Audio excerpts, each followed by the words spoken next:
কতবারে সরকার থেকে লোক আইতে আসে, আমরা দিমু দিচ্ছি কইতে আসে, কিন্তু এখন পর্যন্ত আমরা একটা স্কুল পাইনি। আমরা ছেলে মেয়েগুলো পড়ালেখা করার খুবই কষ্ট হইতে আছে, আর পড়ালেখা করার জায়গা নাইও। আমরা যা পারি ওই জগদীশপুর প্রাইমারি স্কুলে পাঠাই, এরপরে এখানে যদুর পারে পড়ে আনালে আগে পড়ে। আমরা সরকার দিকে কোনো কিছু হয় না। যদি সরকারের দয়া মায়া থাকে তা দিলে খুব ভালো হইতো আর কি। আমাদের বৈকুণ্ঠপুর চা বাগানে একটা সরকারি স্কুল থাকলে ভালো হইতো, বাচ্চারা লেখাপড়া ভালোভাবে করতে পারলো। যেহেতু মাস্টার একটা নাই, একটা মাস্টার দিছে, ছাত্র থাকে আপনার প্রায় 150 কিন্তু ছাত্ররা একটা মাস্টারে 150 ছাত্রের কি করব, নিলে কেমনে পড়াইবো আর কেমনে কি করব।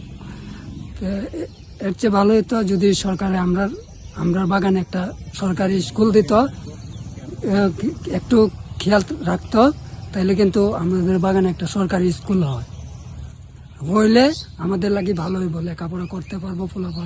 ফুলাপান অনেক কষ্ট করে, এই যে রেল পার হয়ে যায় জগদীশপুর হাই স্কুলে, আর যারা লোক নাই তারা তো আর সরকারি প্রাথমিক বিদ্যালয়ে নিতে পারে না।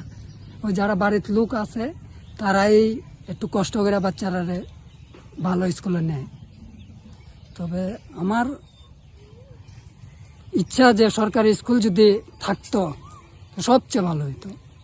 সরকার যাতে আমরা বাগানের প্রতি একটু নজর রাখতো।